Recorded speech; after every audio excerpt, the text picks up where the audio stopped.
Graça e paz, amados, maravilha do Eterno, abençoados, abençoadas, riqueza do Senhor, trunfo do Todo-Poderoso. Sim, você é joia preciosíssima, corra linda do Senhor. Mais um Café com Deus, com o pastor Maurício Loureiro.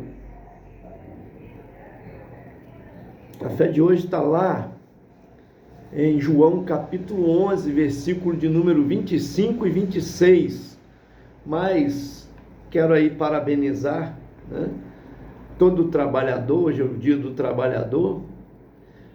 Nós gravamos até mais tarde o Café com Deus, que eu também tenho direito de descansar nesse feriado, não é verdade? Há quem diga que o pastor não trabalha. Não sei se você já ouviu isso, né? Mas a gente que é pastor, às vezes escuta os outros falar, né? Se você já ouviu isso que eu estou te falando, até faz um comentário se é verdade mesmo, né? Se você já ouviu de fato. Mas eu já ouvi pessoas dizer, pastor não trabalha. Em primeiro lugar, 90% dos pastores têm trabalho secular. Eu tenho 25 anos de ministério.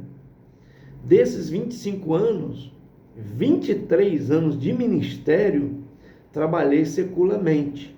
Além de trabalhar como pastor, trabalhava também, né, nos negócios. Já trabalhei com carteira assinada, sendo empregado de empresa, né? E também trabalhei tendo meu próprio negócio. 10% apenas de pastores, ou menos, tá? É pastor integral na obra. E o pastor trabalha muito. Eu nunca vi nenhum profissional como pastor que desenvolve seu ministério trabalhar tanto quanto um pastor trabalha. Nunca vi. Porque o pastor não tem horário.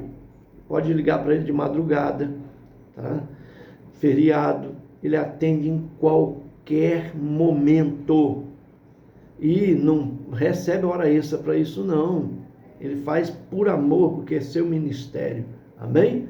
Então, parabéns a todos os pastores também pelo seu dia. Embora tenha o dia do pastor, né? Mas é trabalhador também e muito.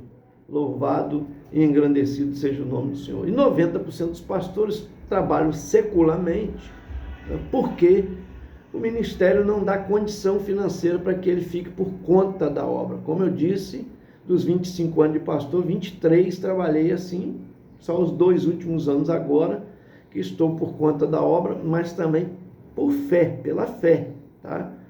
Porque o que eu ganho hoje é muito menos, mas eu ganho com Deus, né? De poder servi-lo melhor, estar mais à disposição da obra, mas tem que ter fé para isso, né? Você ganhava mais, de repente você tomar a decisão de ganhar menos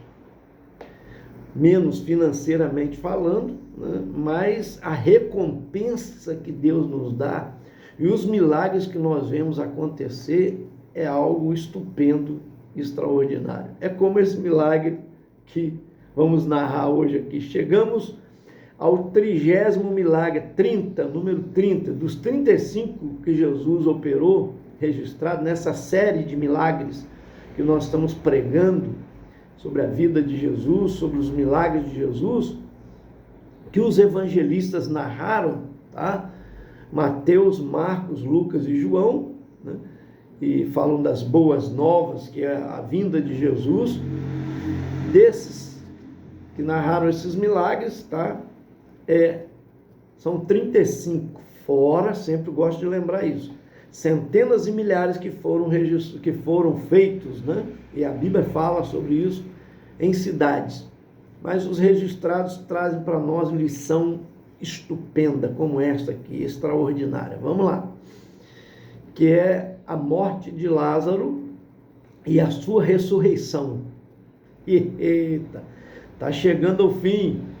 E esse milagre foi o milagre que Jesus sofreu uma perseguição, tomar a decisão de prendê-lo e matá-lo por causa desse milagre. Primeiro, Jesus já tinha saído da Judéia debaixo de apedrejamento. Então você imagina, chega a notícia para Jesus, onde Jesus estava, que ele, seu amigo Lázaro, amigo íntimo, tá? Porque Jesus sempre que passava por ali, hospedava na casa de Lázaro. Lázaro era um homem muito rico, que tinha vinha, segundo a tradição, tinha oliveiras, né? Extraindo azeite, que eram as riquezas da época. Então ele tinha muito campo, muitos servos, tá? E ele era irmão de Marta e Maria, que também eram mulheres de condição. Então, veja só, eram amigos de Jesus. A Bíblia diz que Jesus os amava, tá? Então a gente precisa ter amigos assim. E a Bíblia diz que há amigos mais chegados do que irmãos. Essa é a realidade, né? Então, embora meus irmãos são meus amigos, né? Eu louvo a Deus por isso, mas há amigos que são mais chegados do que irmãos, e isso é uma realidade, é verdade mesmo, tá? Vamos lá. Jesus agora recebe a notícia que Lázaro estava doente, muito doente. Ele se demorou ainda mais 2 dias aonde ele estava. Agora, Jesus diz para os discípulos: vamos até lá acordar Lázaro. Peraí, nós vamos acordar Lázaro? Para que acordar ele? Se ele está dormindo, deixa ele dormir. Outra coisa, nós saímos de lá debaixo de pedrada. O próprio Tomé disse assim: vamos lá para morrer com ele. Como que diz? O povo já está furioso, querendo nos matar a pedrada. Nós saímos de lá correndo, porque Jesus estava incomodando os religiosos, que instigavam o povo. Quem estava apedrejando Jesus e os seus discípulos eram os líderes religiosos, líderes, né, da lei. Então, juízes da lei, né? Então, esses da palavra, tá? Se diziam ser representantes de Deus, sacerdotes, sumos sacerdotes, os servos deles, tá? Os sacerdotes tinham até soldados à sua disposição. Vamos lá. Então, Jesus diz agora, vamos lá, porque ele dorme, né? Aí eles não entenderam que Jesus está dizendo dormir sobre a morte. Aí, se ele dorme, para que nós vamos acordar? Aí Jesus fala claramente: Lázaro morreu. Então, Jesus chega lá em viagem 4 dias depois da morte de Lázaro. E quando ele chega na aldeia, avisaram a Marta que ele tinha chegado. Marta vai correndo ao encontro dele e fala: Senhor, chorando, né, diz: se o senhor tivesse aqui, meu irmão não teria morrido. Quer dizer, o senhor poderia ter curado a sua enfermidade, evitado a morte dele, assim como o senhor fez na vida de muitas pessoas, né, de centenas e milhares de pessoas. Jesus diz para ela aqui, olha só, versículo de número 25 e 26 que nós lemos: eu sou a ressurreição e a vida. Quem crê em mim, ainda que esteja morto, viverá. Quer dizer, ele tem poder para ressuscitar morto. É isso que ele está dizendo. Versículo 26. E todo aquele que vive e crê em mim, nunca morrerá. Crês tu isto? Olha, irmão, quem está em Cristo nunca morrerá. Mas peraí, pastor, eu conheço crente, pastor, já fui em funeral de pastor. Ele não está falando da morte física, tá? Tanto é que para a morte física para Deus é um sono, como ele disse lá atrás, lá onde eles estavam, tá? Ele diz para eles lá: Lázaro dorme, porque para Deus desperta qualquer um do sono. E pode estar o corpo até putrificado, até cheirando mal, que é o caso de Lázaro aqui, tá? Entrando em decomposição, não importa. Deus ressuscita até ossos secos, ressecados, como está em Ezequiel 37. Então, para Deus não existe impossível. Isso que você precisa entender, meu amado, minha amada. Você que nos segue no canal, não existe impossível para Deus. Pelo amor de Deus, me ajuda aí. Eu quero aguçar sua fé, para você entender isso. Se Deus quiser, Ele faz o que Ele quiser. Deus só não pode pecar. Pecar não, porque Ele é santo na sua pureza. Mas sobrenatural, milagres, não tem limitação para o nosso Deus. Ele faz até a água pegar fogo se Ele quiser. Ele confunde a física, a química. A física, por quê? Um gigante que toma uma pedrada de baixo para cima de um garoto, cai para frente, qualquer físico vai dizer, tinha que cair para trás. O peso, a pancada que veio, cai para frente. Com certeza, Deus desafia a física. Andar sobre as águas. Então, e a química? Pegar uma água e fazer vinho? Sem colocar nenhum pozinho, sem nada. Simplesmente foi os outros que foram levar lá no poço, foram testemunho, pega a água e enche as talhas da purificação, pronto. Agora ele, quando acabou de encher, não pôs a mão, não fez nada para servir. Quando for servir já era vinho. Deus é tremendo, não tem impossível para Ele. Coloca isso no seu coração. Ame o Senhor. Ontem nós estávamos falando sobre isso no estudo da nossa igreja, lá na Vila do Peão, preparando, porque para mim construir um edifício eu preciso preparar uma base. E a base às vezes é demorada, mas ela tem que ser profunda, para que ela suporte o que vai subir. Amém? Assim como a palmeira, por exemplo, para resistir os anos, os ventos, as chuvas, as tempestades, ela tem que ter raiz. Então ela cresce os primeiros anos para o fundo, sem aparecer. Tem que criar raiz, consistência. Gente, quando eu estou pregando, trazendo aqui o Café com Deus, eu quero criar isso em você. No nome de Jesus, eu profetizo isso na sua vida, na sua família. Olha aí, testemunho, Dia do Trabalhador. Deus ouviu nossa oração. Nosso primo Laed, casado com a minha prima Alcina, está empregado. Parabéns, Laed, pelo seu dia. Ele é trabalhador, mas estava desempregado, procurando um emprego. Estava tentando, trabalhando lá de Uber, mas é muito perigoso no Rio de Janeiro, sabe? Não é fácil, é difícil. Teve aí umas lutas com o carro que pegou fogo, Mas eu louvo a Deus, está aí, Deus abriu porta de emprego.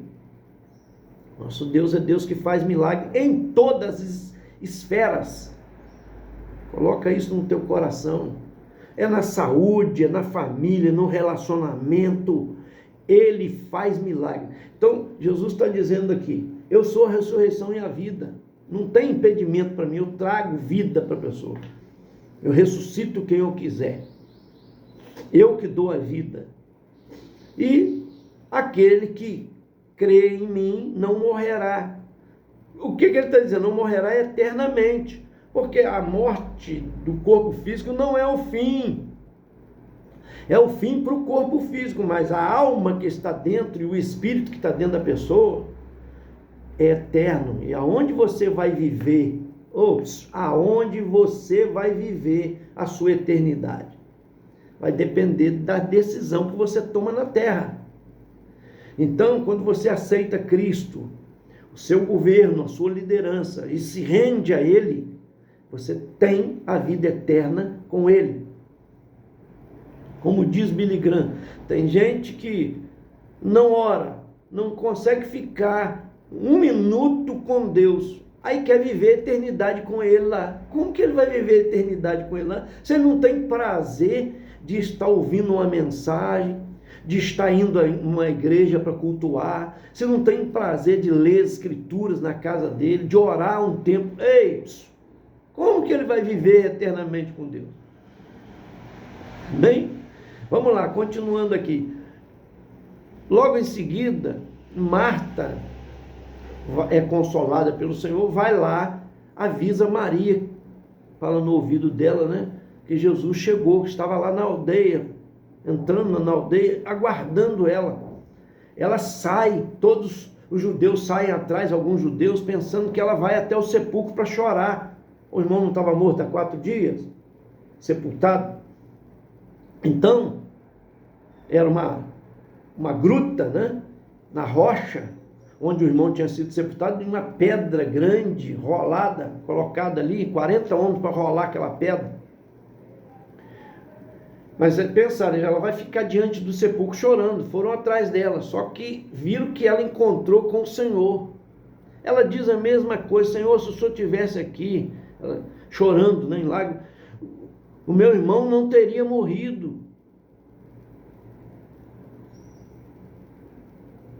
Ela se lança aos pés do Senhor, Maria, no versículo 32, lançou seus pés do Senhor, dizendo: Senhor, se tu estivesse aqui, meu irmão não teria morrido. Jesus, pois, quando viu chorar, e também chorando os judeus que com ela vinha, moveu-se muito em espírito e perturbou-se. Quer dizer, a alma dele ficou angustiada, e disse: onde o puseste? Disseram: Senhor, vem ver. Aí Jesus chorou.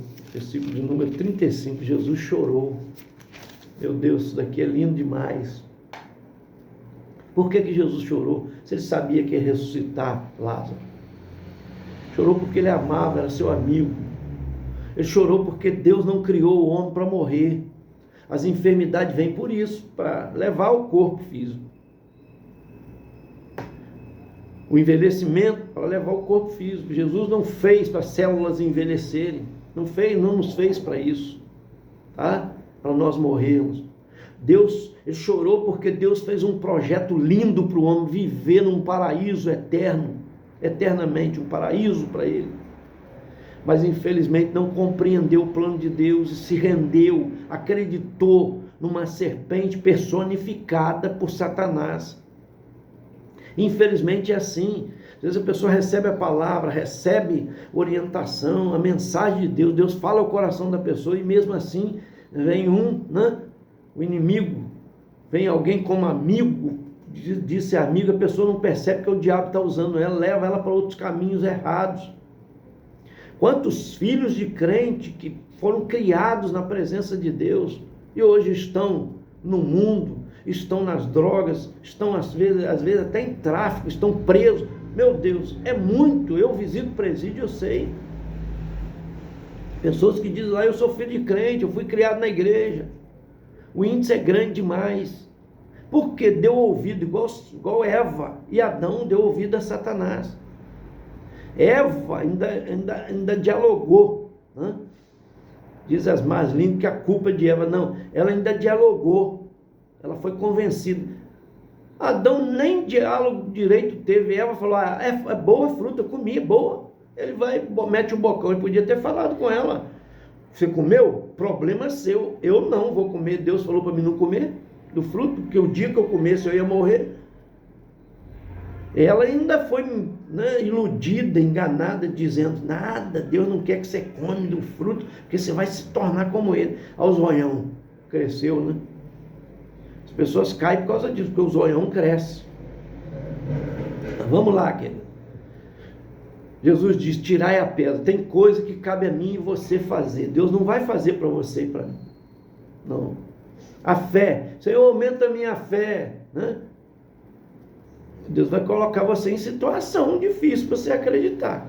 A fé se aumenta ouvindo a palavra de Deus. Orando, se achegando diante de Deus.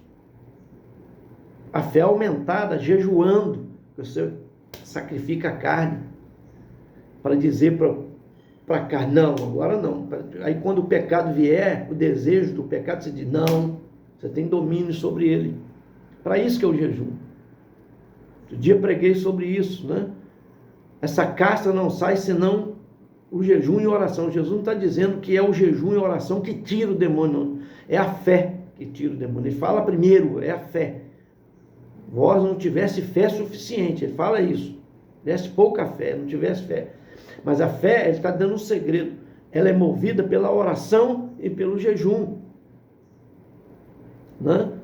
Porque quando você ora, você chega mais perto de Deus, conhece a grandeza dele, o poder dele, e ao mesmo tempo a sua pequenez, a sua dependência, o quanto você precisa dele, nunca pode ficar longe dele. Então você tem que orar todo dia, como você se alimenta todo dia, para o corpo físico. Para o espírito a mesma coisa, todo dia tem que se alimentar da palavra, da oração, amém? De uma consagração com Deus. Aí Jesus disse, faz uma oração e diz, Pai, graças te dou porque me ouves, e sempre me ouviste, mas digo assim para que todos saibam. Havia uma multidão ao redor, quando soube que eles foram lá, e gritou em alta voz, Lázaro, vem para fora. Então, para e pensa, por que ele gritou Lázaro? Porque se ele não grita, todo morto que estivesse por ali ia ressuscitar, que ele é a ressurreição e a vida.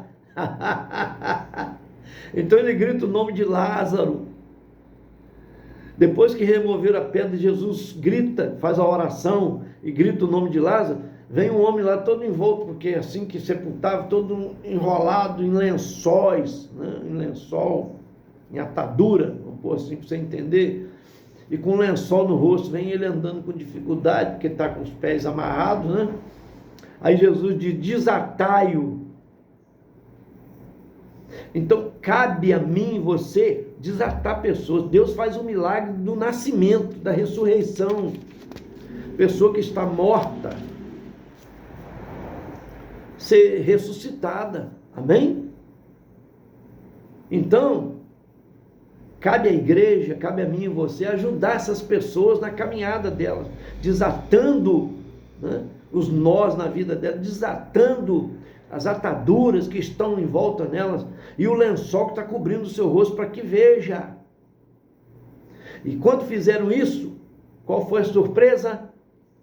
O homem que estava morto está com vida, porque aos olhos de todos andando, está com a pele limpinha, não tem mais enfermidade nenhuma.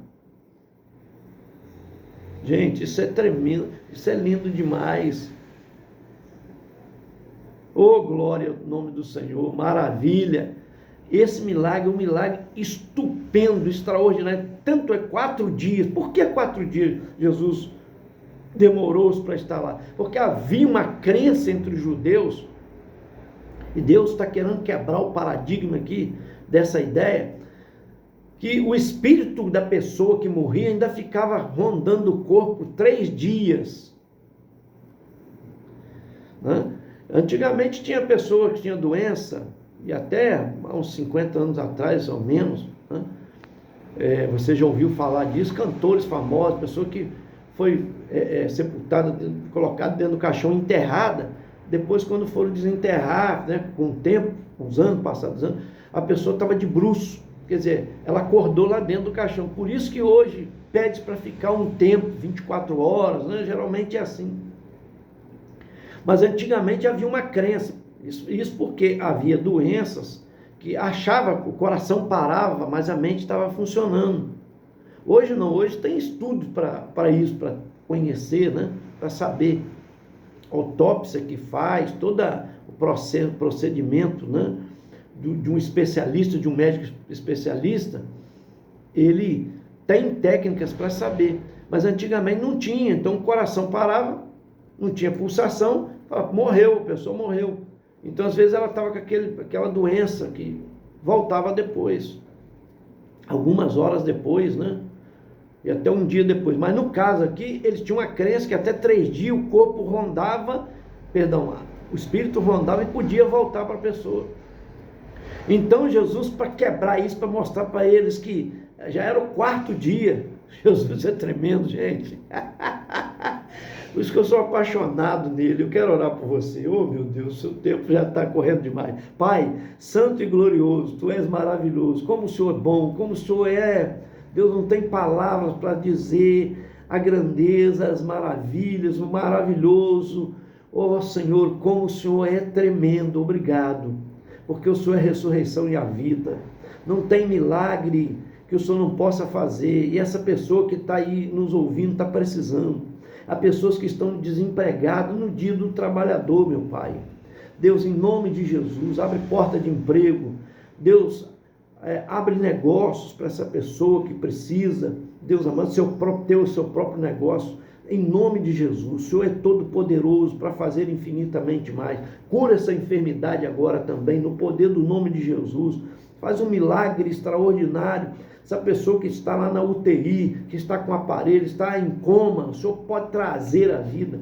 Há muitos que ficaram anos e anos, Senhor, o Senhor trouxe, 10 anos depois, o Senhor trouxe a vida, sem sequela nenhuma. O Senhor pode fazer, em nome de Jesus. Eu oro, Pai, Deus amado, por todas as pessoas que estão angustiadas, sofrendo agora uma depressão, Pai, em nome de Jesus. Liberta essa pessoa dessa depressão, em nome de Jesus. Operando tu, ninguém pode impedir. Nós oramos em nome de Jesus. Amém e graças a Deus. Esse foi mais um Café com Deus. Senta o dedo aí compartilhando. Te aguardo